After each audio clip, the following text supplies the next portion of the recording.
The wagon axle cracked like a gunshot in the middle of nowhere, and Lydia Donnelly realized with a cold, sinking dread that she and her 11-year-old brother were stranded 60 miles from the nearest town, with nothing but the wide, indifferent sky of the Colorado Territory pressing down on them. It was the spring of 1874, and the frontier had a way of humbling even the most determined of souls. Lydia had learned that lesson somewhere between the Missouri River and the rocky foothills that now surrounded her like the walls of a cathedral she had not asked to enter. She was 24 years old, broad-shouldered for a woman of her era, with dark copper hair that had long since escaped whatever pins she had started the journey with, and eyes the color of river stones after rain, green and gray shifting depending on the angle of light. She had survived the death of her parents, the collapse of her father's print shop business in Cincinnati, and the relentless pity of her aunts and uncles who had offered to take in only one of the 2 Donnelly orphans. She had said no to them all. She and Thomas would stay together, or they would go down together, and she had chosen to take that vow westward into the Colorado Territory, where a cousin had written her claiming there was land to be claimed and work to be found. Thomas Donnelly was small for his 11 years, with a spray of freckles across a nose that looked exactly like their mother's and eyes that were their father's, earnest and dark and prone to filling with emotion at the least convenient moments. He was sitting on the edge of the broken wagon now, staring at the cracked axle with an expression that was half scientific curiosity and half barely contained panic. "Is it very bad?" he asked. Lydia crouched beside the wheel and pressed her palm to the splintered wood. "Yes," she said, because she had promised Thomas when they left Cincinnati that she would never lie to him, not even when the truth was difficult to hold. "Can we fix it?" "Not with what we have." She stood and shaded her eyes, looking out across the rolling sea of new spring grass. The Rocky Mountain foothills rose in the western distance, and the trail they had been following curved away around a bluff of red sandstone. She could see nothing moving in any direction. The late afternoon light was turning the color of old honey, and the wind that came sweeping down from the higher elevations carried a bite that reminded her winter was not entirely finished with this country. "Someone will come," Thomas said, though it sounded more like a question than a statement. "Someone will come," Lydia agreed, and she said it with enough conviction to satisfy him because that was also part of her unspoken duty to her brother. She could be afraid on the inside, but she had to be steady on the outside.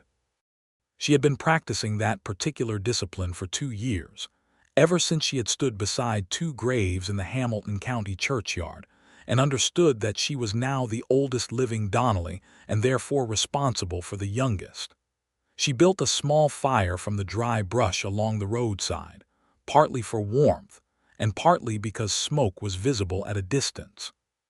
She rationed out the last of their bread and a tin of beans she had been saving, and she and Thomas ate as the sun lowered itself toward the western peaks with all the gorgeous indifference of something that had been doing the same thing for a great many years, and would continue doing so regardless of the difficulties of 2 small people below.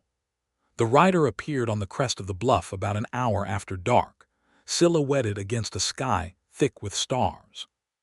He came at an easy walk, and Lydia was on her feet before she was conscious of having stood, the old shotgun she carried pulled from beneath the wagon seat and braced against her arm.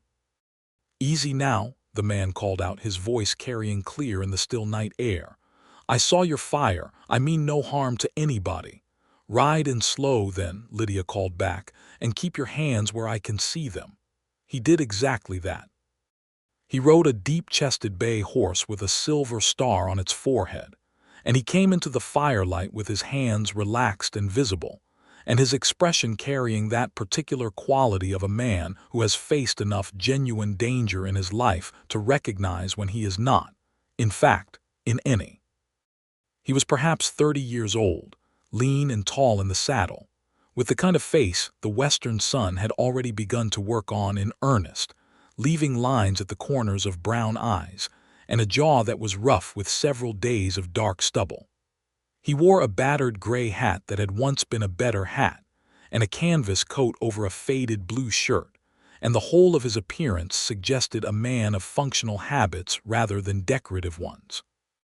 He took in the broken wagon, the woman with the shotgun, and the small boy peering around from behind the wagon's rear wheel, and his expression moved through several things quickly before settling on something practical and calm. "You got a broke axle," he said. "It was not a question. "And I have a shotgun," Lydia replied, "which I know how to use." The corner of his mouth moved, not quite a smile but something adjacent to one. "Yes, ma'am, I can see that. I'm not going to give you cause to use it." He dismounted slowly, turning the motion into something deliberate and legible, and she noted that he kept his hands away from the pistol at his hip in a manner that was clearly practiced and intentional. "My name is Gilbert Winslow. I work the Cartwright spread about 8 miles north of here. I ride this trail every Friday evening going into Ridgecrest for supplies, and I have done it for 3 years, and I have never once found a broken wagon in the dark." He paused. "Until tonight." "Lydia Donnelly," she said after a moment, and she lowered the shotgun a careful inch. "And the boy behind the wheel is my brother Thomas." Thomas came out from behind the wagon with the particular dignity of a child who has been lurking and knows it. "Hello," he said solemnly. Gilbert Winslow looked down at him with an expression that was genuine and unguarded in a way his expression toward Lydia had not quite been. "Hello yourself," he said. "That's a serious-looking fire you built." Thomas squared his thin shoulders. "Lydia showed me how. The trick is the angle of the kindling." "Is that so?" Gilbert Winslow crouched to examine the axle, running his hand along the brake the way a physician might examine a wound. "Clean break," he said after a moment. "Could be worse." He straightened up and looked at Lydia directly, and she found, now that the immediate fear had settled somewhat, that his eyes were worth looking at. Not because they were especially beautiful, though they were not unpleasant, but because they were the kind of eyes that seemed to be actually seeing her rather than looking through her or at some portion of her. "Where are you headed?" "Ridgecrest," she said. "I have a cousin there, Wesley Donnelly. He wrote to say there was work at the Harmon lumber mill. Ridgecrest is a long way from here on foot with a boy and a broken wagon." He looked at the wagon and then at the horse and then at the eastern sky. "And the temperature is going to drop another 20 degrees before morning." "I am aware of that," Lydia said. He pulled his hat off and ran a hand through dark hair that was somewhat flattened from the hat and somewhat in need of cutting. He turned it over in his hands twice, which she would later understand was something he did when he was thinking carefully. "The Cartwright place has a bunkhouse, a barn, and Mrs. Cartwright runs a proper household. I could take you and the boy there tonight and come back for the wagon tomorrow with the right equipment to fix it or haul it." Lydia looked at him. She had spent 2 years learning to read men quickly because she'd had to, because the world was full of men who saw a lone woman and saw an opportunity, and she had become very good at the particular art of discernment. She read Gilbert Winslow the way she read everything, carefully and completely, and what she read was a man who was genuinely uncomfortable with the situation rather than pleased by it, a man whose discomfort was rooted in concern rather than opportunity. She did not trust this reading entirely because no reading was entirely reliable, but she trusted it enough. "I will pay for the axle repair," she said. "We can talk about that." "No," she said firmly. "We will agree about it now. I do not accept charity." He looked at her steadily. "Fair enough. $5 for the repair and my labor. We will call it a business arrangement." "4," she said, "because I suspect 5 is what you wish to charge your employer for the same labor."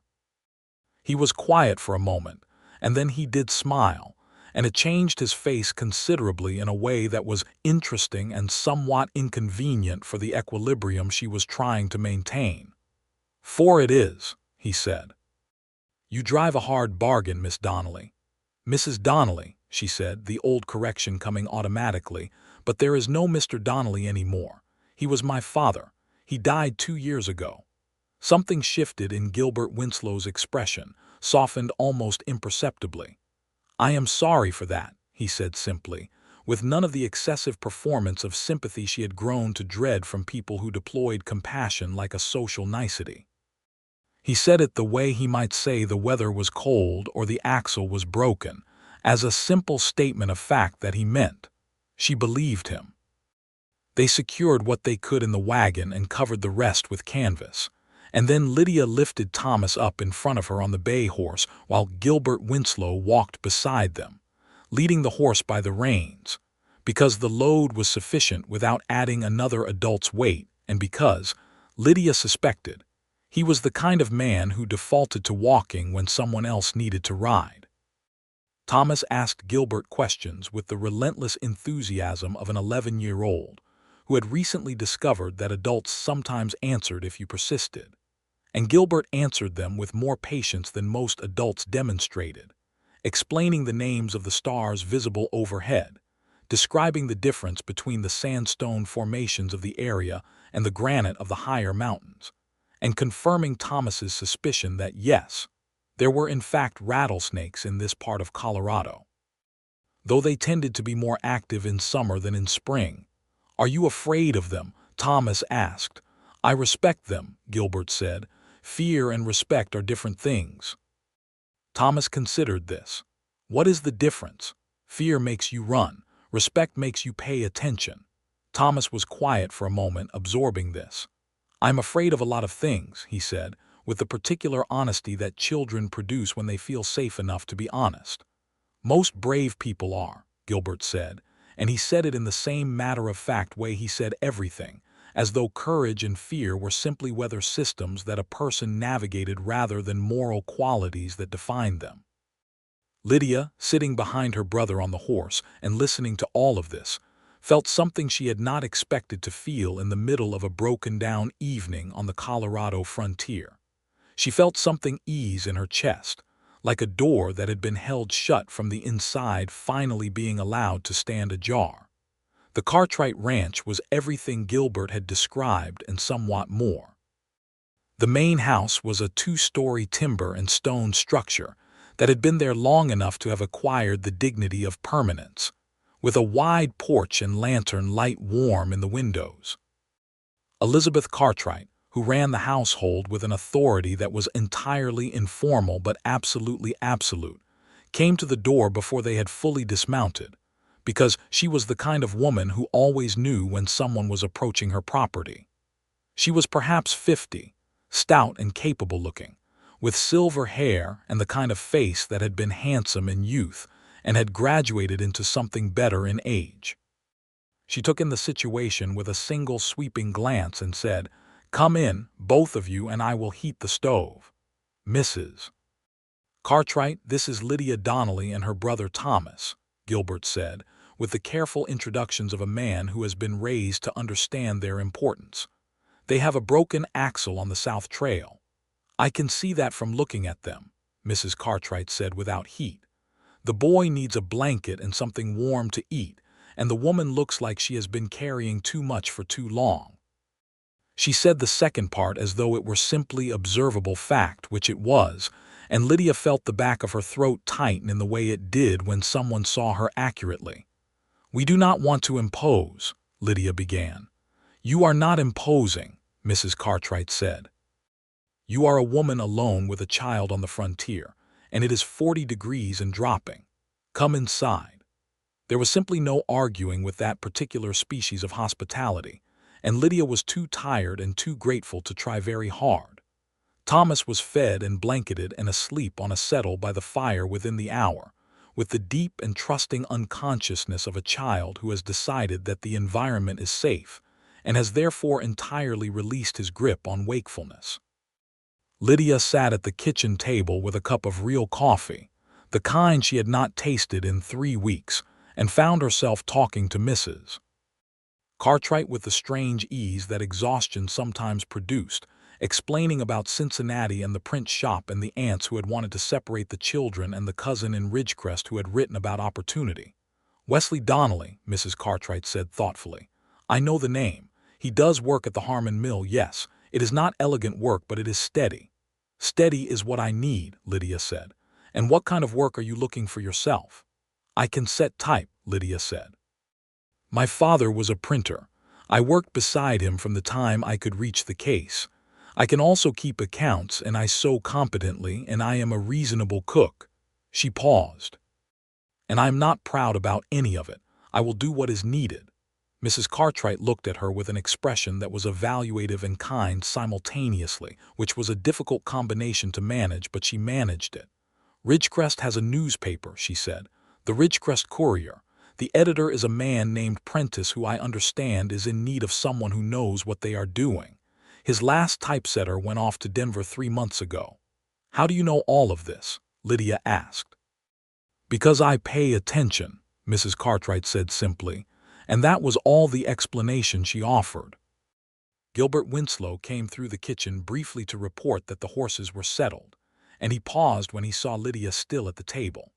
He had removed his coat, and she could see more clearly now that he was lean in the way of someone who worked hard and ate simply rather than the way of someone who was underfed. And his hands, when he poured himself a cup of coffee from the pot on the stove, were the hands of someone who had spent considerable time doing physical labor, rough-knuckled and capable. "Thomas is asleep," he said. "Yes," Lydia said. "He falls asleep quickly when he feels safe." Gilbert glanced at the boy on the settle, and something crossed his face that she could not entirely name, some combination of gentleness and perhaps some older emotion. "Good," he said quietly. He stayed at the table and they talked, the three of them. And then Mrs. Cartwright excused herself with the pragmatic announcement that she was not young enough to stay up past 10 o'clock regardless of the company. And then it was just Lydia and Gilbert across the kitchen table with the fire settling and the coffee growing cold in their cups. It was the kind of conversation that does not have a single subject but somehow covers a great deal of ground. He told her he was from Georgia originally, that his family had had land there before the war had taken most of what the land supported, and that he had come west at 21, with the general understanding that a man who kept moving in a new direction was at least not standing still in a ruined one. He had worked cattle for several years before landing at the Cartwright Ranch, where James Cartwright, who had died of a fever the previous year, had given him a fair wage and a degree of trust that Gilbert had found valuable beyond its monetary equivalent. "You stayed after he died," Lydia said. "Mrs. Cartwright needed someone who knew how things worked," he said. "It would have been wrong to leave." She thought about this. "Most men would have left." "I know," he said. He turned his coffee cup slowly on the table.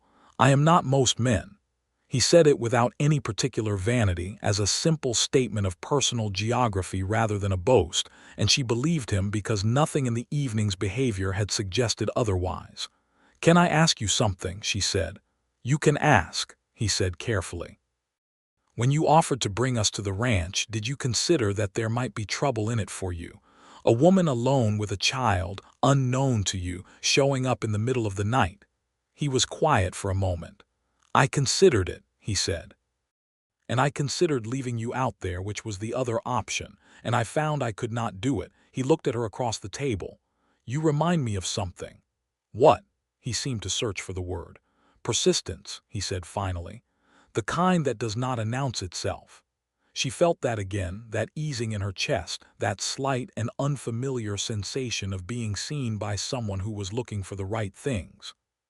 She pushed back from the table and stood, because the hour was late and because she had learned to be careful with feelings that arrived too quickly and too easily. "Thank you, Mr. Winslow," she said, "for finding us." "Gilbert," he said, "if it's all the same." She looked at him a moment longer. "Good night, Gilbert." "Good night, Miss Donnelly." She slept on a cot near the fire with Thomas warm and breathing steadily nearby, and she lay awake long enough to think very carefully about what she was doing and where she was going and what she needed, which was a job and a place for herself and Thomas, and not a pair of brown eyes in a kitchen at midnight that made her feel like someone had opened a window in a room that had been closed too long. She reminded herself of this firmly. Then she fell asleep. In the morning, the Cartwright Ranch in daylight was an entirely different experience from the Cartwright Ranch in the dark. It spread wide and working across a natural bowl in the hills, with the main house and the barn and the bunkhouse and the corrals and the kitchen garden, which was just beginning to show the first green stitchings of early spring. There were 6 other ranch hands in addition to Gilbert, men of varying ages and dispositions who regarded the newcomers with the particular mixture of curiosity and studied indifference that characterized frontier men in groups. Thomas, freed from the constraint of a moving wagon and an anxious sister, was everywhere within the first hour, examining the corrals and asking questions about horses, and discussing the relative merits of different kinds of fencing with a pale, good-natured young hand named Caleb, who seemed both astonished and charmed by the depth of Thomas's interest in everything. Lydia watched from the porch and felt the particular tenderness she always felt when Thomas was happy, which was more complicated than simple joy, because it was threaded through with the awareness that she had worked very hard to make it possible, and it remained fragile and could become the other thing again quickly. Gilbert came around from the barn with his coat back on and his hat down and the particular focused look of a man who had a plan for the day. "I'm going to take the wagon repair wagon and retrieve your things," he said. "Do you need anything specific from the wagon before anything else?" "There is a trunk under the canvas," she said. "Dark wood with brass fittings. My mother's things are in it. I would appreciate it if it came first." "It will," he said simply. She watched him go with a small feeling of uncertainty about whether she should trust that easily, a feeling she had learned to pay attention to over the past 2 years. But he came back by noon with the trunk in perfect condition and her wagon following behind, and he had managed in addition to bring back the canvas that had covered everything, without losing any of the smaller items she had packed in the wagon bed. She checked everything against the inventory she kept in her head and found nothing missing and nothing damaged, and she thanked him, and he nodded once and went back to the work of the ranch without making anything of it. That afternoon, Mrs. Cartwright offered Lydia a proposition. The ranch needed someone to help with the household management and accounts through the spring, while Mrs. Cartwright's niece, who normally helped, recovered from an illness in Denver. In exchange for a month's work, Lydia and Thomas could stay in the spare room, and at the end of the month, Mrs. Cartwright would personally write a letter of introduction to Prentice at the Courier in Ridgecrest. Lydia said yes before Mrs. Cartwright had entirely finished speaking. The weeks that followed were among the most unusual of Lydia's life, and possibly among the most formative, though she did not understand that last part until considerably later. The Cartwright Ranch ran on a rhythm she had not known before, a rhythm of seasons and animals and weather and labor that was nothing like the rhythm of a city print shop, but that had its own deep logic once she began to understand it.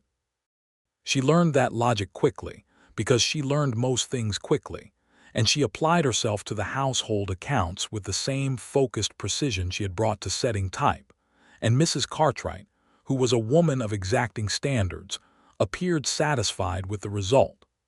Thomas thrived in ways that made something ache and bloom simultaneously in Lydia's chest. He helped Caleb with the horses, learned to muck a stall and pitch hay with more enthusiasm than technical skill, and spent long evenings in the barn with a battered copy of a natural history book he had brought from Cincinnati, reading aloud descriptions of the Rocky Mountain fauna to whichever ranch hand happened to be nearby, and had not yet found a credible excuse to be elsewhere. It was Gilbert who most often remained when others escaped. Not because he was a captive audience, but because, Lydia noticed, he was genuinely interested. He would sit on the hay bales at the end of his working day, his long legs stretched out and his hat tilted back, and listen to Thomas explain the migratory habits of the golden eagle or the geological formation of the hogback ridges, with an attention that was entirely real and not performed. He answered Thomas's follow-up questions from his own experience of the territory, filling in what the book could not supply, and the combination of the book's knowledge and Gilbert's practical familiarity with the land produced, between the two of them, something that Thomas clearly found deeply satisfying. Lydia began to find reasons to be near the barn in the evenings. She did not examine this closely. She told herself she was checking on Thomas, which was true.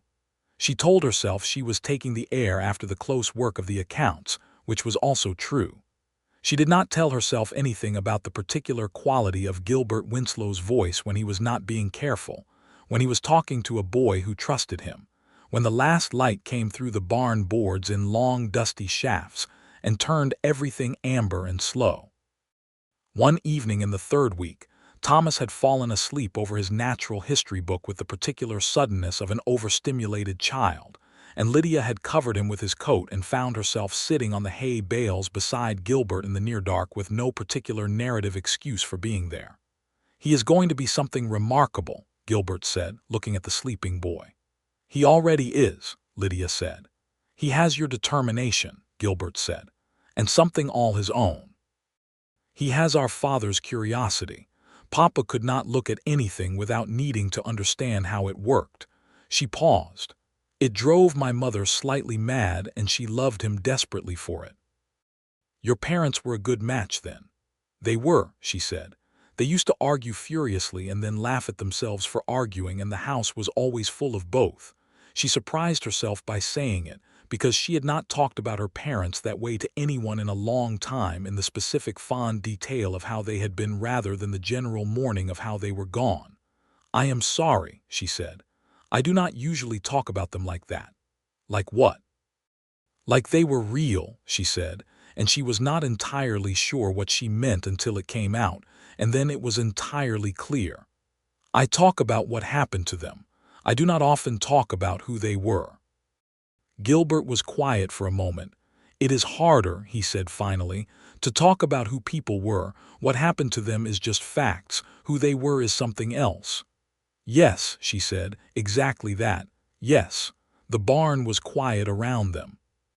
Somewhere outside, one of the horses moved in the corral, and the wind ran along the ridge above and said its own things to the dark, and Lydia Donnelly sat in the company of someone who understood the particular distinction between grief as a fact and grief as a feeling, and it was more than she could maintain her usual careful distance from.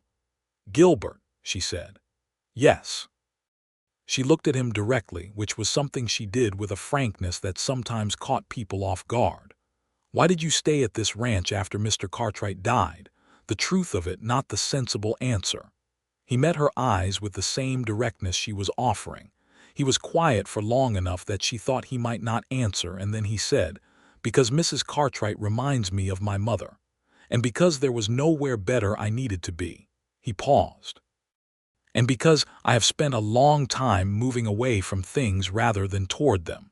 This is the first place I have moved toward." She thought about Cincinnati and her aunts and the westward wagon and the broken axle, and she said, "I understand that." "I know you do," he said, and his voice had the quality of certainty, as though he had arrived at this understanding through careful observation rather than assumption. They sat in the quiet for a while longer, and it was not an uncomfortable quiet. It was the kind of quiet that two people share when words have done enough work for one evening, and the simple proximity of another person is sufficient.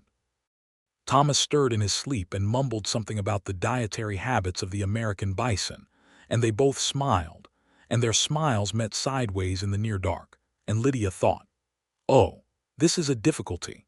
She thought it with absolute clarity and also with something that was not entirely unwilling to be a difficulty. The following Friday, Gilbert rode to Ridgecrest for supplies as was his established custom, and he came back with, in addition to the flour and salt and ammunition that Mrs. Cartwright had requested, the information that Prentice at the Ridgecrest Courier was indeed in need of a typesetter and was apparently growing desperate about it, because 2 editions had gone out in the last month with errors that a qualified person would have caught. "You did not have to look into that," Lydia said. "I know," he said. "I was in town anyway." She looked at him and he looked back at her, and neither of them said anything more about it, but it was a particular kind of silence, the kind that contains more than the words it replaces. The month ended and Mrs. Cartwright's niece came back from Denver, and on the morning of Lydia's last full day at the Cartwright Ranch, she rose early and found the kitchen already occupied. Gilbert was at the table with 2 cups of coffee, one clearly waiting, and he pushed the second toward the empty chair across from him when she came in. She sat down. She wrapped her hands around the cup. Outside, the Colorado spring morning was doing what spring mornings in the territory did, trying earnestly to be warm and mostly succeeding, with the kind of air that smelled like the earth was waking up after a long and difficult sleep. "Thomas is going to miss this place," she said. "Thomas will find something to be equally passionate about in Ridgecrest," Gilbert said. "He has that quality. He does." She drank her coffee. Somewhere in the barn, one of the horses began the low conversation with the morning that horses had. "I have something to say," she said, "and I am going to say it plainly because I have found that plain speaking saves a great deal of time and misunderstanding." Gilbert set his cup down and looked at her with his full attention, the way he always looked at things he considered worth his full attention. "I have been here a month," she said, "and I find that I am less inclined to leave than I expected to be. I find that I have formed certain attachments that I did not expect to form, including one that I suspect is mutual, and that I have been careful not to examine too closely because I have responsibilities and a destination, and it seemed irresponsible to let an attachment complicate either of those things." He was very still, in the way that was not stillness of absence but stillness of attention. "So I am going to Ridgecrest," she said. "Because I said I would, and because Thomas needs stability, and because I made a promise to myself about what our lives would look like. But I wanted you to know that the attachment exists, because it seems dishonest not to say so." He was quiet for long enough that she began to wonder if she had miscalculated, which was unusual for her and therefore more uncomfortable than it might have been for someone less confident of their readings. Then he said, "I ride to Ridgecrest every Friday." She blinked. "Pardon. For supplies," he said. "I ride to Ridgecrest every Friday. It is 8 miles. The courier office, if I recall correctly, is on the main street near the general store." He picked up his coffee cup again. "That is all I intended to say." She felt the smile before she meant to let it be visible. "That is very useful information," she said. "I thought you might find it so." Ridgecrest in the spring of 1874 was the particular kind of frontier town that had achieved the second stage of its ambitions, past the raw and lawless beginnings, but not yet at the settled respectability it aspired to. It had a main street of proper storefronts rather than just tents, a church that held services twice on Sundays, a school that Thomas would attend, and the Ridgecrest Courier, which occupied a narrow building that smelled. When Lydia pushed open the door for the first time, exactly like every print shop she had ever been in, ink and metal, and the particular dusty warmth of paper. She stood in the doorway and breathed it in and felt, for the first time since leaving Cincinnati, something that she recognized as belonging. Prentice was a small and irascible man of about 60, with ink-stained fingers, and a reputation for strong opinions delivered at considerable volume. And he hired Lydia after exactly 4 minutes of conversation in which she demonstrated, without any particular modesty, that she knew the compositor's trade as well as he did, and in several technical respects better. He offered her wages slightly below what she might have asked, and she asked for the figure she actually meant, and they arrived at something in between that both of them found acceptable. Wesley Donnelly, Lydia's cousin, turned out to be a cheerful and uncomplicated man of about 30, who was genuinely pleased to see her and Thomas, if somewhat overwhelmed, and who had a small house with a spare room that he offered them for the price of Lydia's cooking twice a week, which she accepted on the basis that it was a practical arrangement for everyone concerned. Thomas began at the Ridgecrest School and came home on the first day with 17 new facts about Colorado geology that his teacher, a young woman from Iowa named Miss Hartwell, had shared, and the knowledge that there were 2 other boys in his class who had also read the same natural history book, which constituted, in Thomas's assessment, the foundation of lasting friendship. Lydia settled into the work at the Courier with the deep satisfaction of someone returned to their natural element after a long displacement, and she found that Prentice, despite his difficult temper and his strong opinions about everything from political economy to the correct spelling of geographical names, was a man who knew his trade and respected those who knew it equally.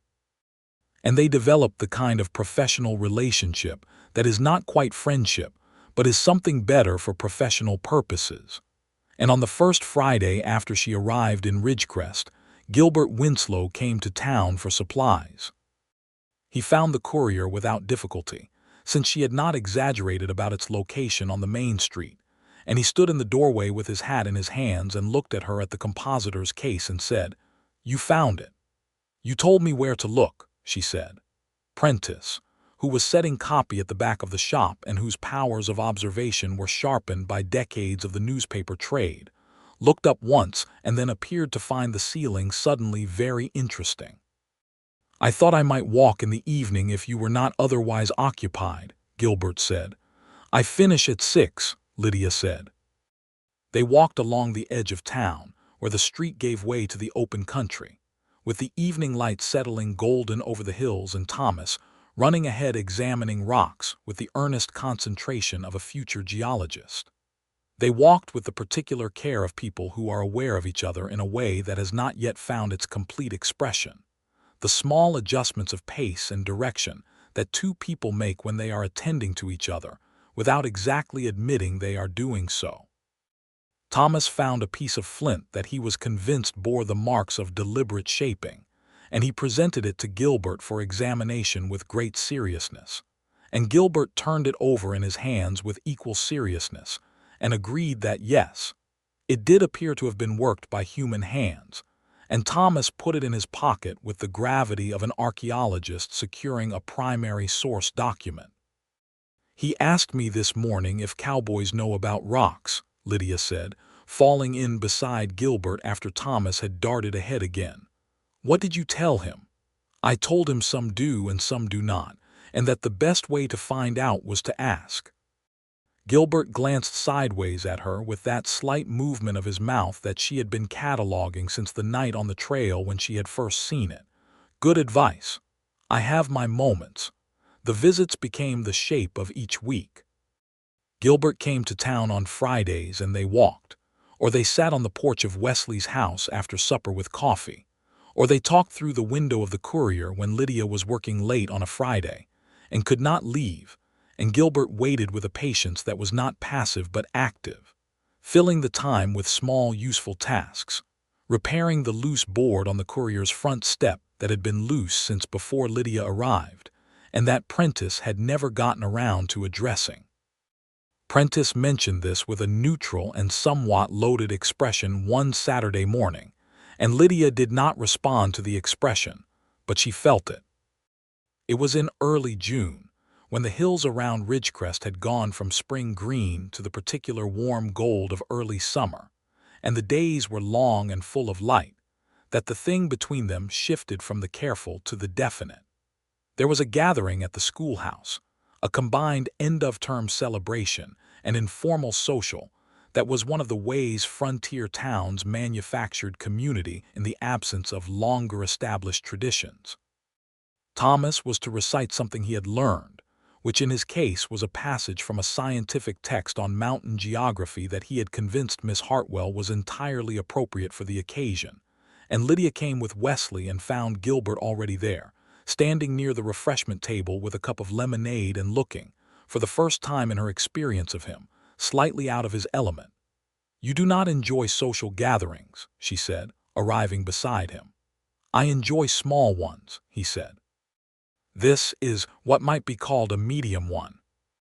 She looked around at the crowded schoolroom, the women in their good dresses and the men in their uncomfortable collars, and the children darting between adult legs with the anarchic energy of creatures temporarily freed from educational constraint.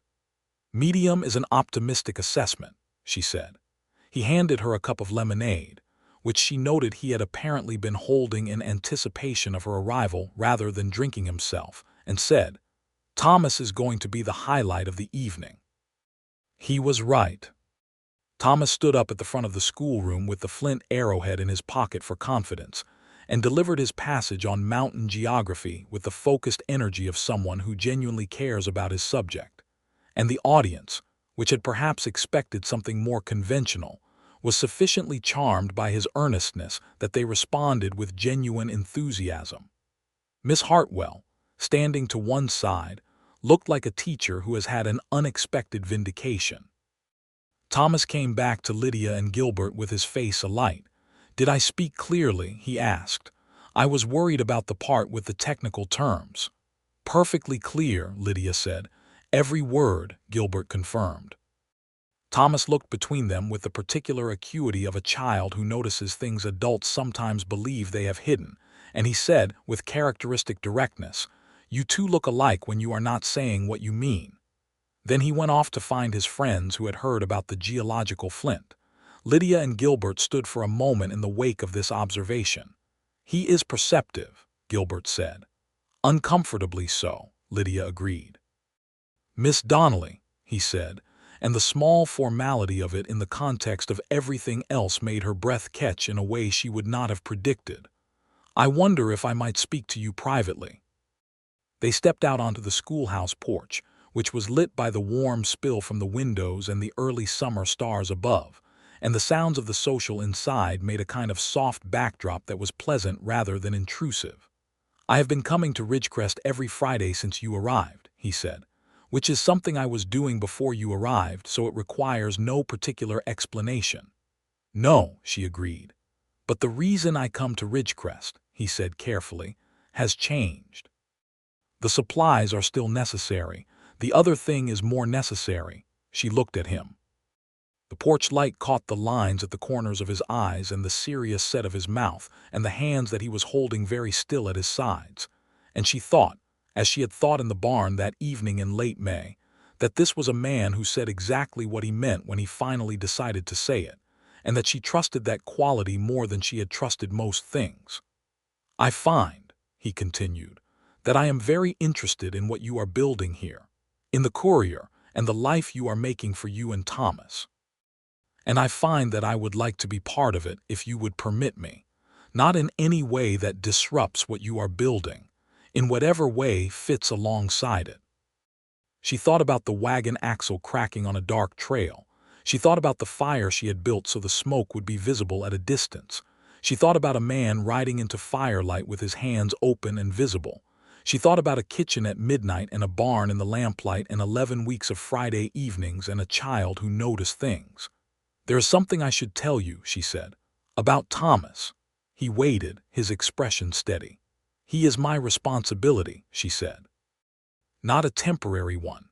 Not until he is old enough to manage alone.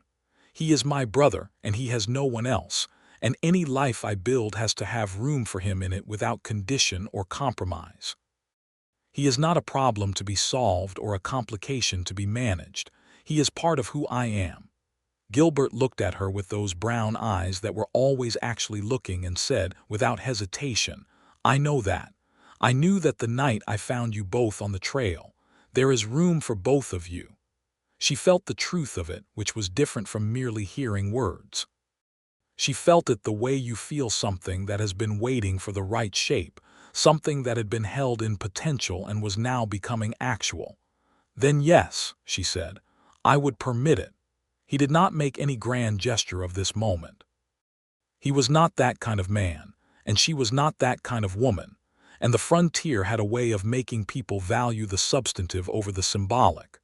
But he reached out and took her hand, and she let him, and his hand was warm and roughened from work, and it held hers with a care that was not tentative but was also not possessive, the way you hold something you value and wish to keep safe.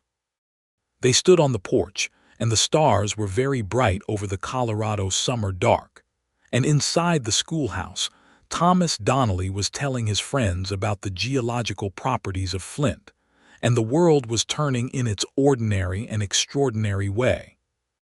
The summer passed in the way of summers that are full of good things, which is to say it passed quickly and left behind the feeling of having been longer than it was. Lydia's work at the Courier expanded as Prentice discovered the full range of what she could do, and she began writing occasional pieces in addition to the typesetting work, short factual articles about local matters that Prentice published under the initials LD, and that were received well enough that people began speculating in town about who the writer was. Gilbert came to town on Fridays and stayed through Sunday mornings, sleeping in the spare room at the boarding house run by a Mrs. Fletcher, who was discreet and practical about the habits of her tenants. He helped Wesley with the repairs on the small house that Wesley had been meaning to address since the previous winter, and he taught Thomas to handle a horse with the kind of patient, repetitive instruction that Thomas's personality required, not once losing patience when Thomas interrupted the lesson to ask about the evolutionary history of the domesticated horse or the physics of saddle mechanics. Thomas was devoted to Gilbert in the way that a boy who has lost his father is devoted to a man who does not try to replace that father, but simply shows up reliably and treats him with consistent respect. He never said this in those words, because he was 11 and the vocabulary of attachment was not yet fully available to him, but he showed it in the way he saved interesting rocks for Gilbert's visits, and in the way he described Gilbert's views on various subjects to his school friends as authoritative, and in the way he fell asleep with his head on Gilbert's arm on the porch one warm Sunday afternoon in July as though this were entirely natural, which by then it was. Lydia watched this from the kitchen window and felt the particular fullness that comes from watching love form in shapes you did not specifically plan, but that are exactly right. In August, she and Gilbert walked to the ridge above town on a Saturday evening when the light was doing extraordinary things to the mountain peaks to the west, and he told her about Georgia in more detail than he had before, about the specific house and the specific land and what it had looked like before and what it had looked like after, and she understood that he was telling her these things because they were the parts of himself he had not yet shown anyone. The interior rooms that a person keeps private until they decide the other person can be trusted with them. She told him about the print shop in Cincinnati, about learning to set type when she was 6 years old, standing on a box to reach the cases, and about the way her father had talked about the printed word as though it were a form of magic, the transformation of thought into the physical, the permanent record of what the human mind has reached for. She told him about the day she had come home from the market and found her mother already gone and her father barely holding on, and the 2 weeks that followed, and the particular administrative horror of grief, all the things that had to be done precisely when doing anything seemed impossible. He listened to all of it the way he listened to everything, with his complete and undivided self. It was that evening, coming back down the ridge in the gathering dark with the lights of Ridgecrest below them like a handful of scattered sparks, that he stopped walking and she stopped walking because he had, and she turned to look at him and he said her name, just her name, Lydia. And she said, yes, which was not technically an answer to anything he had said because he had not yet asked anything, but which was entirely the right response. He kissed her with the care of someone who has thought about this for a long time and wants to get it right, and she kissed him back with the frankness that characterized everything she did, and the Colorado summer night was warm around them, and the stars were doing what stars do, which is exist without comment on the affairs of the people below, and it was very good. Thomas, when they returned to find him sitting on the porch with Wesley discussing the merits of various types of wood for construction purposes, looked at them both once with his perceptive 11-year-old eyes and said, with satisfaction, good, and then returned to the discussion of construction materials. Wesley looked at the ceiling of the porch with an expression of great innocence and said nothing at all. The fall brought its own rhythms. The Courier's business increased as the town grew and Prentice expanded the paper from 4 pages to 6, and Lydia found herself managing more of the editorial decisions as Prentice's eyesight began to trouble him, which he acknowledged only obliquely, but which she could see in the errors he caught less often, and the letters he held at increasing distances. She adapted, because adaptation was what she did, covering the deficit without making him feel the covering. Gilbert came to her one October evening with a quality of intent that she recognized, the forward-leaning attention of someone who has made a decision and is now carrying it toward its destination. They were sitting on the porch of Wesley's house, Thomas inside doing his lessons by lamplight, and the October air had the clean, cold bite of the high country autumn, and Gilbert had his hands around a cup of coffee that had stopped being warm some time ago. "I have been thinking," he said. About what I want," he said, "and whether what I want is something I have any right to ask for." She looked at him steadily. "Say it plainly," she said. "You know I prefer it." He set the cold coffee down on the porch rail. He looked at her directly. "I want to marry you," he said. "I want to build something permanent here. I have saved enough to buy land, a small holding north of town where I have already spoken to the seller. I want you and Thomas to be part of it. Not because you need protecting or because I need something to protect, but because I cannot construct a future that feels like a real future without both of you in it." She did not answer immediately, not because she did not know her answer, but because she wanted to say it correctly. "Thomas would be part of it," she said, repeating his assurance back not as a question but as a confirmation of terms, because this was the thing she needed to have stated clearly and completely. "Thomas would be my responsibility as much as mine own self," Gilbert said, "from the first day to the last. And you understand what that means," she said. "He is not a child who will be easily forgotten in a corner. He is present and vocal, and he has very specific ideas about everything." The corner of Gilbert's mouth moved. "I am aware. I have spent considerable time in the presence of his ideas about things. I find them generally worth considering." She looked out at the dark edge of the town where the prairie began and the stars came all the way down to meet it. She thought about what she had said to Gilbert months ago, about any life she built needing room for Thomas without condition. He was offering that, and more than offering it, he had demonstrated it through 9 months of consistent behavior, which was a far more reliable indicator of intent than any declaration. "Yes," she said, "I will marry you, Gilbert Winslow." He reached for her hand and held it with the same care as before, and the October night was cold and clear above them, and she felt something settle into place in her, the last restless piece of a long displacement finally finding its proper location.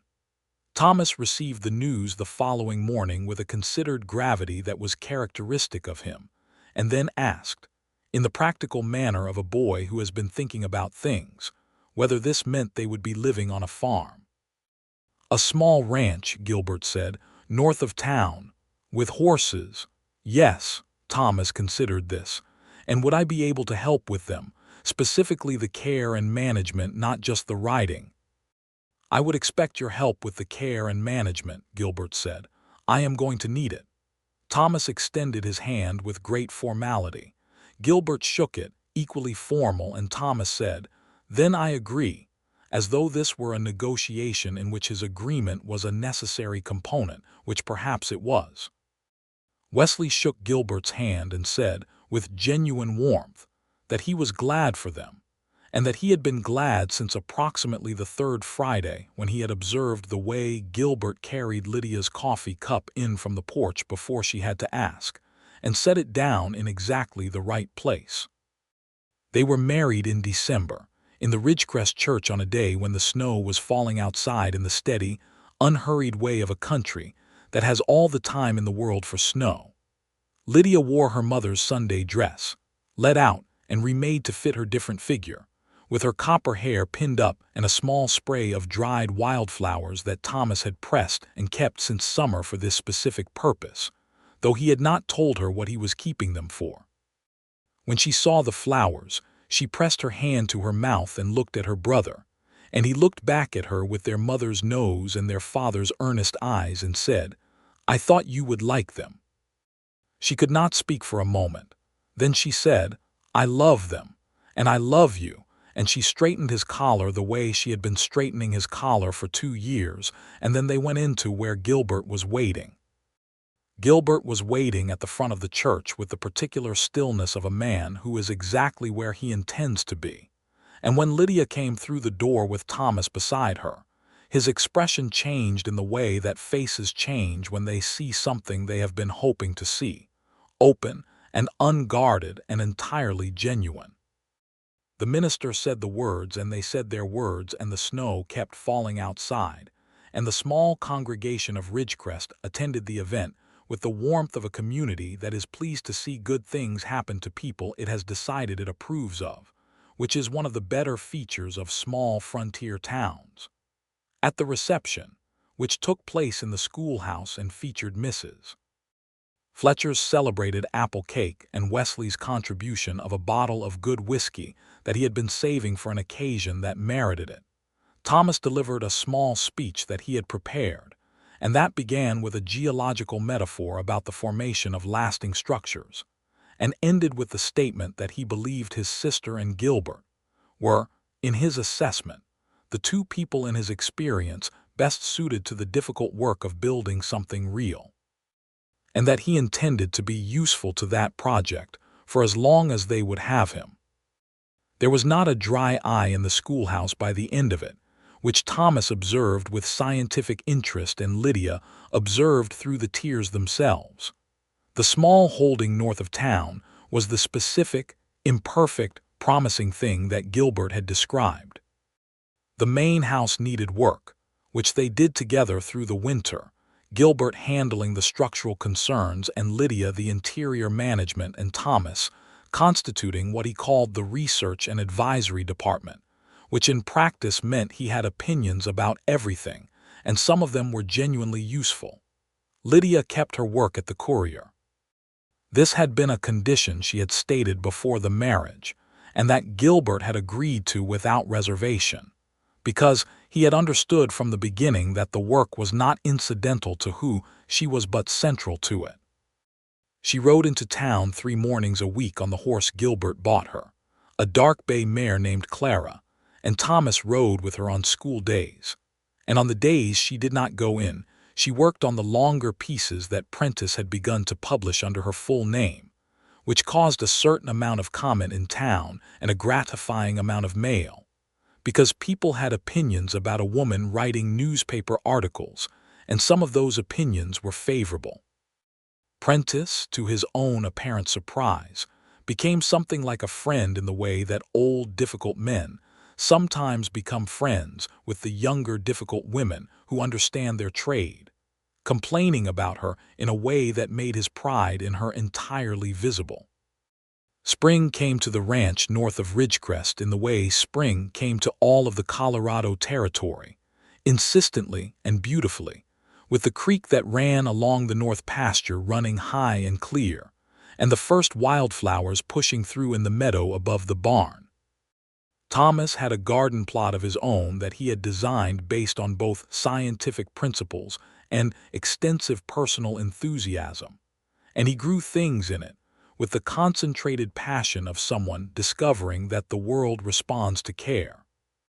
It was in the second spring, when the ranch had begun to feel like a thing that had always existed rather than a thing they were making, that Lydia sat beside Gilbert in the evening on the porch they had extended themselves that fall, and told him she thought she might be expecting a child.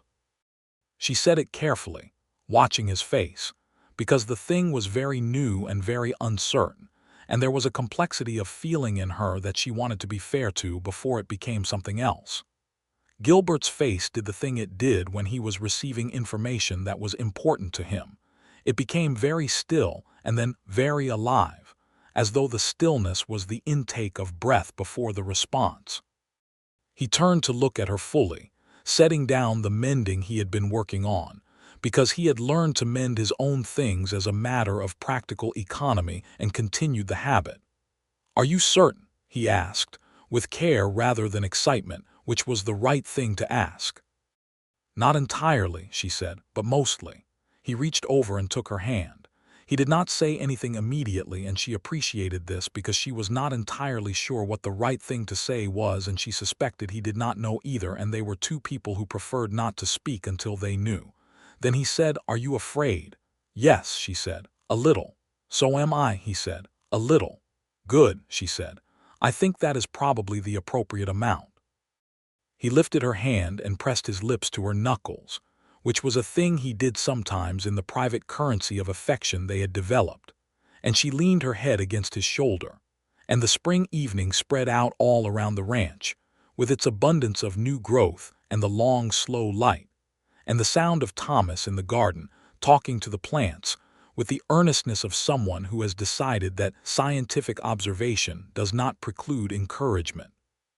Thomas was told and received the information with a period of uncharacteristic silence that lasted approximately 4 minutes and was clearly occupied by serious thought, after which he said that he had been reading about child development and had several thoughts about appropriate educational approaches for infants based on current scientific understanding, and that he intended to be a constructive presence in the child's early intellectual formation. "I know you will be," Lydia said. "You already are for me." Thomas looked at her with their father's eyes, and the afternoon light made him look, just for a moment, so clearly and specifically like the memory of their father that she felt the old grief pass through her like weather, there and then gone, leaving the present behind, which was good and full. The child arrived in November, a boy they named James after James Cartwright, who had given Gilbert a fair wage and a foundation, and whose widow had given Lydia coffee and a practical letter of introduction, and the advice of a woman who had built something real and understood what that required. It seemed fitting to carry the name forward. James Winslow was born in the ranch house on a cold November night with a midwife named Mrs. Perez from town in attendance, and he announced his arrival with considerable volume and appeared immediately to have very strong opinions about being in the world, which Lydia suspected was genetic. Gilbert held his son in the early morning hours when the midwife had gone and Thomas was asleep down the hall, and his face held an expression that she had no previous word for and afterward always thought of simply as Gilbert in that particular moment, which was its own complete category. "He is very small," Gilbert said. "He will not stay that way," Lydia said from the bed, worn out and entirely happy. "No," Gilbert agreed, "they do not." He looked up from the baby to her, and his eyes were bright in a way she had not seen before but recognized immediately as something she had been waiting for without knowing she was waiting. "Thank you," he said, quietly, "just that." "For what specifically?" she said, because she liked precision even in the moments that exceeded it. "For building this," he said. "For coming west. For the fire you built so someone could see the smoke." She laughed, which was not what she expected to do, but the laugh was warm and full and real. "I built it for practical reasons," she said, "not for you." "I know," he said. "That is what I mean." Mrs. Cartwright came from the ranch to see the baby in the first week, and held James with the experience of a woman who has held many babies, and the particular tenderness of a woman who has missed having cause to hold them recently. And she told Lydia that she had done very well and told Gilbert that he looked considerably better than he had for the last several years, which was her way of saying she was pleased for him. Thomas was excellent with the baby in the specific and unusual way of a child, who approaches even new babies as subjects of serious interest and attentive study. He held James with careful precision and explained things to him in the patient, detailed manner he applied to everything, apparently operating on the theory that early exposure to good information could not hurt and might very well help. And James, for his part, seemed as satisfied by Thomas's monologues as by anything else in his new existence. Prentice came to see the baby on a Sunday, and stood in the kitchen with his hat in his hands, looking fundamentally uncomfortable with the domestic setting, and fundamentally pleased to be there, and said that the courier had received more letters in response to Lydia's articles on the proposed territorial school funding legislation than to any other piece in the paper's history, and that he intended to give her a raise, which he would not have mentioned in this setting if the baby had not somehow made him sentimental, and which he then attempted to retract on the grounds that he had said it in an unguarded moment, and which Lydia held him to with her characteristic pleasant implacability. The years that followed were the years of building, the particular and ongoing work of making something out of what you have and what you are willing to do with it. Gilbert expanded the ranch, adding acreage to the north and a proper horse operation that grew from 6 animals to 24 over 5 years, developing a reputation for well-handled horses that brought buyers from as far as Denver. He was a quiet man in public and a complete one in private, and Lydia learned more of who he was year by year the way you learn any landscape, by moving through it in all its weathers. Lydia's work at the Courier grew with the paper itself. When Prentice retired in 1879, with his eyesight no longer adequate for the work and his hands beginning to trouble him, he sold her the paper for a price that was generous and practical simultaneously, the price of someone who wants the thing they have built to continue in capable hands rather than profitable ones. She became the editor of the Ridgecrest Courier at the age of 29, the first woman to hold that position in the territory, a fact that generated a certain amount of controversy and a great deal of mail, most of which she published in the letters section, with the conviction that controversy openly examined was better than controversy politely suppressed. She ran the paper with the principles her father had given her: precision and fairness, and the willingness to say difficult things carefully. And under her editorship, the Courier covered the railroad negotiations that would change the territory's economy, the ongoing struggles of the Ute people whose land was being steadily claimed under laws that justified injustice with the language of civilization and progress, a matter Lydia wrote about directly and without comfortable evasion, and the 1,000 smaller stories of a community in the process of becoming itself. She was criticized for some of what she wrote and praised for some of it and read by all of it, and she asked for nothing more than that. Thomas grew with the same intensity with which he had always engaged the world. He attended school in Ridgecrest through its available grades, and then, at 15, began corresponding with professors at the Colorado School of Mines, who were eventually so impressed by his letters on regional geology that they arranged for him to attend their institution on a scholarship when he turned 17. He left in the fall of 1880, which was a day that Lydia had been steeling herself for, and that arrived with all the ordinary magnificence of loss and pride mixed together in a way that could not be separated.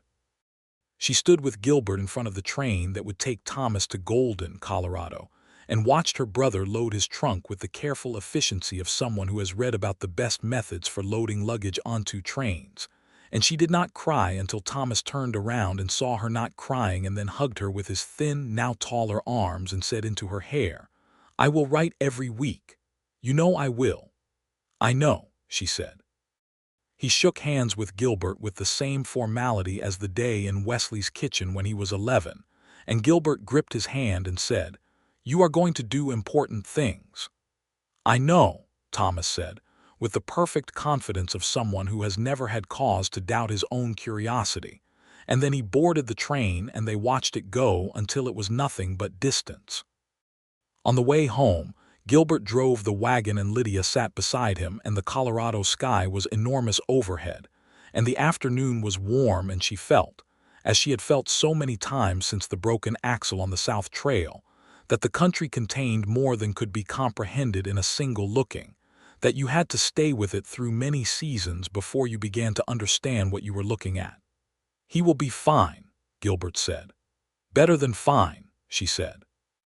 "He will be himself, which is its own specific excellence." Gilbert smiled, and she looked at the smile that she had been cataloging for 6 years now and still found worth looking at, and she leaned her shoulder against his on the wagon seat, and the road home stretched out ahead of them. James was 5 by the time Thomas left for the mine school, a solid and energetic child who had his father's stillness in concentrated form and Lydia's directness, and who had attached himself to the horses on the ranch with a single-mindedness that was impressive even given the family he came from. He had been following Gilbert around the barn since he could walk steadily, and Gilbert included him with the same patient consistency he had shown Thomas, adapting to the particular qualities of a very different child, with the flexibility of someone who understands that each person requires their own specific attention. The second child came in 1881, a daughter they named Mary Ann, after both grandmothers whose names they had agreed to carry forward, and she arrived with the kind of disposition that suggested she had made a considered decision to enjoy being in the world and was going to act on it comprehensively.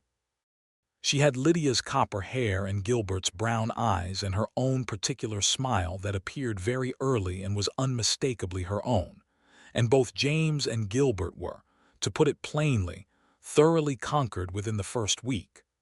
Life on the ranch, and in the pages of the Courier, settled into the deep rhythm of things that have found their proper form. There were hard years. The drought of 1882 that took a portion of the ranch's profit and required careful management of what remained, and the difficult winter of 1883 when the cold came down from the north with a ferocity that tested everything and everyone on the frontier, and the ongoing struggles of navigating a territory in which the law was still more aspiration than certainty and injustice was more common than justice in many directions.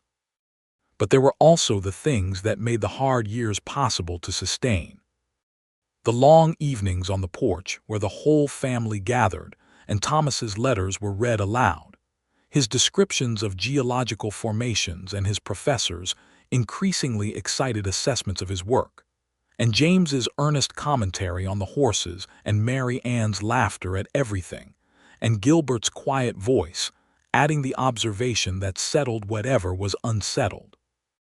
The mornings in the Courier office when a new issue came off the press, and the smell of it filled the space, and Lydia held the paper and read her own words in print, and felt the particular satisfaction of a person doing exactly what they were made to do. The Friday evenings when the week's work was finished, and the weekend stretched out ahead with its smaller obligations and its larger freedoms, and she and Gilbert sat on the porch after the children were in bed and talked about everything, and nothing in the particular comfortable fluency of two people who have become fluent in each other. He still turned his hat over in his hands when he was thinking carefully. She still went still when she was listening for something important. These small habits had become as familiar as landscape, as known as the shape of the hills around the ranch, and she found that familiarity was not the diminishment of feeling she had been warned it was, but rather the depth of it, the thing that remained when the first bright newness settled into something more durable and more true. Thomas returned in the summers and at Christmas, taller each time and more himself each time, if that was possible, with increasingly complicated opinions on geological theory and an increasingly wide circle of academic correspondence. And by the summer of 1883, a young woman named Catherine who was studying natural history at the Colorado Seminary and who looked at Thomas with the particular expression of someone who has found their counterpart. Lydia liked her immediately, which she told Gilbert, and Gilbert said he had noticed that Lydia's immediate readings of people had a very reliable track record, which was the kind of thing he said that was a compliment and an observation simultaneously, and she appreciated both. There was a morning in 1884 when Lydia came out to the barn at first light to find Gilbert already there, which was not unusual, but standing still in the middle of the barn floor looking up at the roof beams with an expression that was meditative and unhurried. She came to stand beside him and looked up at what he was looking at, which was simply the roof beams and the early light coming through the gaps in a pattern of pale lines across the dark wood. "What are you looking at?" she said. 10 years ago," he said. "More or less." She thought about that. The trail in the dark and the broken axle and the fire, the kitchen at midnight, The barn and the lamplight and a sleeping boy and a woman who was tired of keeping herself closed. The porch in October and the stars. It was a good 10 years, she said. He looked at her from the barn floor in the early light, the way he had always looked at her, actually and completely. It was, he said. And I intend to have another 10 just like it, and then another. That is 30 years, she said. At minimum, he said.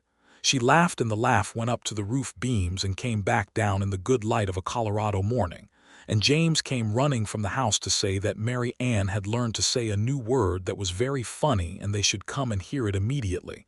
And the morning opened up around them with all of its ordinary specific life. They went in together. They always went in together. By the following year, the Ridgecrest Courier had grown to 8 pages and had a circulation that extended to 3 neighboring counties.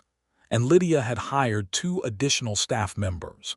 A young man named Andrew who had come from Kansas with ambitions of journalism and a facility for the practical. And a woman named Dolores Espinosa, whose family had been in the territory since before it was a territory, and who wrote in English and Spanish with equal precision, and whose perspective on the community was invaluable and had been, Lydia was aware, too long absent from the paper's pages. Dolores and Lydia had a long conversation early in their working relationship about the paper's coverage of the territory's Mexican-American families, who constituted a significant portion of the community, and had received, historically, the kind of coverage that was either absent or condescending. And Lydia said, plainly, that this was a failure she intended to correct, and that Dolores' role was not to represent a category, but to cover the full range of what was worth covering. Which was everything. Dolores said, with an equal plainness, that she appreciated the intention and would be watching to see if the practice matched it. It did, because Lydia was the kind of person for whom integrity was not a principle to be maintained selectively, and because she had written enough about the injustices of the territory, the treatment of the Ute, the land claims that dispossessed Mexican families of holdings they had maintained for generations, the way the law bent toward those with money and connections, and away from those without, to understand that the newspaper was either a tool for accurate witness, or it was nothing worth the ink it used. The years made her harder in some ways and softer in others, which was the correct direction for both. Harder in the sense of more certain about what mattered and less willing to compromise it. Softer in the sense of more able to receive what was good without holding it at a careful distance. She knew when she had stopped holding Gilbert at a careful distance.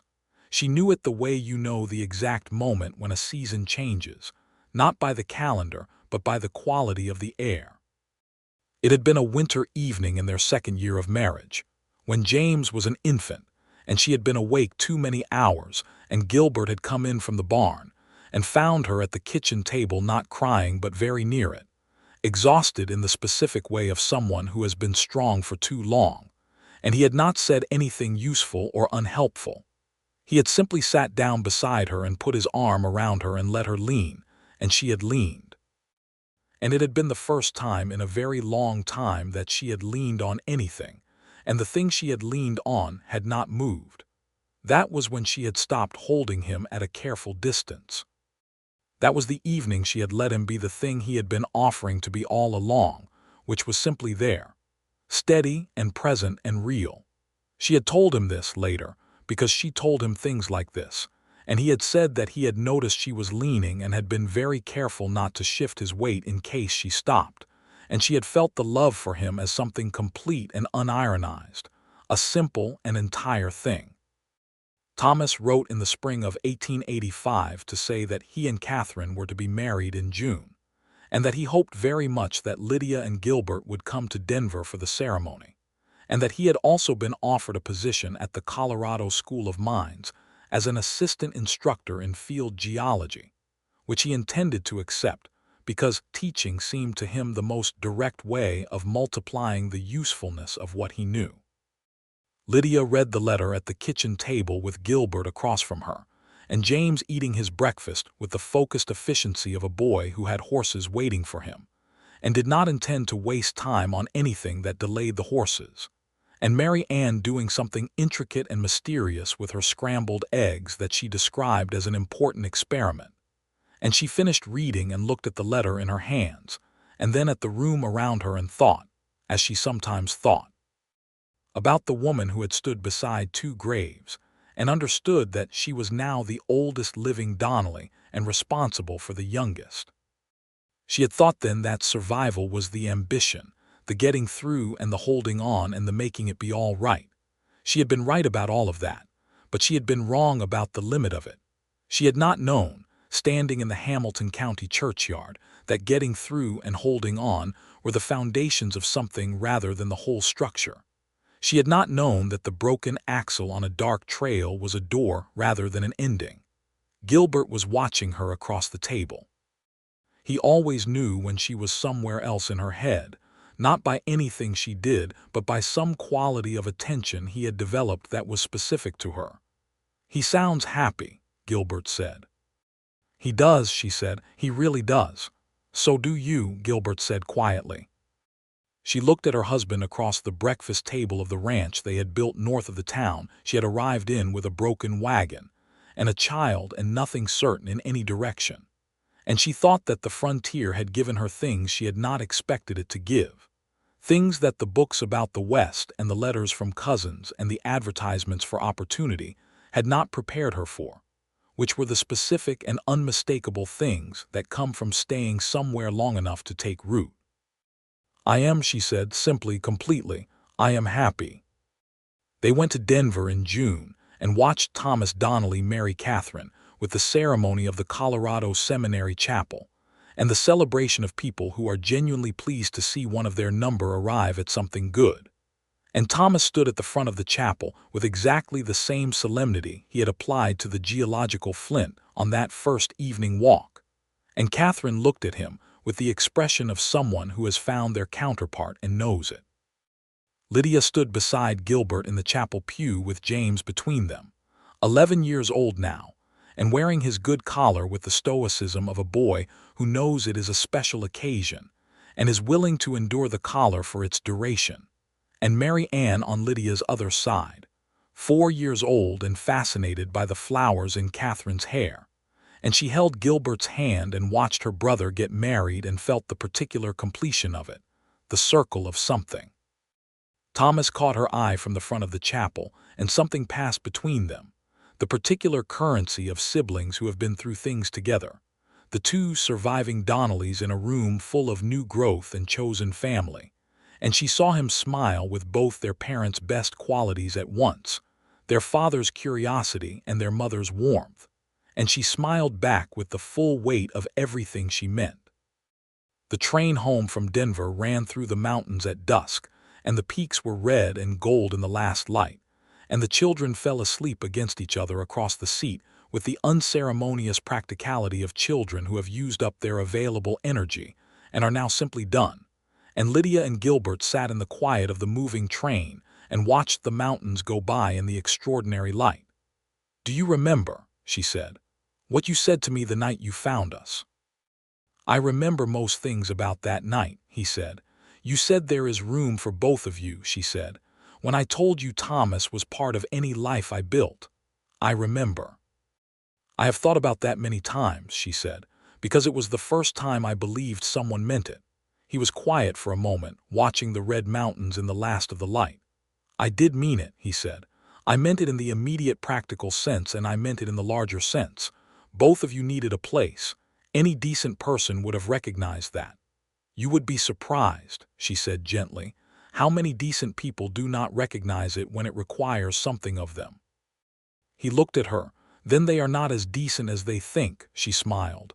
"No," she said, "they are not." The train moved through the mountain dark, and the stars came out over the peaks, and James stirred in his sleep and said something incoherent about horses, and Mary Ann did not stir at all, but breathed with the total commitment to unconsciousness of a 4-year-old who has decided the day is entirely finished, and Lydia leaned against Gilbert's shoulder the way she had learned to lean, without hesitation and without condition. "Gilbert," she said, "thank you for finding us on that trail." He put his arm around her, and she felt the warmth and solidity of him, familiar as landscape, constant as the mountains going by in the dark outside the window. "Thank you for building the fire," he said.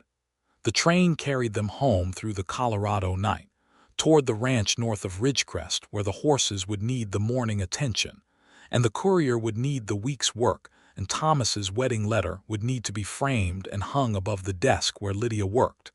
And the life they had made together was waiting for them in all its specific and ordinary and extraordinary detail. She had come west with a broken wagon and a younger brother, and the conviction that survival was sufficient ambition. She had been wrong about the limit of it in the best possible way. She had found, on the other side of a dark trail and a cracked axle and a fire built to be visible at a distance, a man who understood that there was room for all of it, the grief and the determination and the boy with the freckled nose, and the woman who would not accept charity but would accept coffee across a kitchen table at midnight when the world had gone still enough for the truth to sit between two people without apology. Room for all of it. Room for all of them. And there had been, from the very beginning, room enough for everything they would become.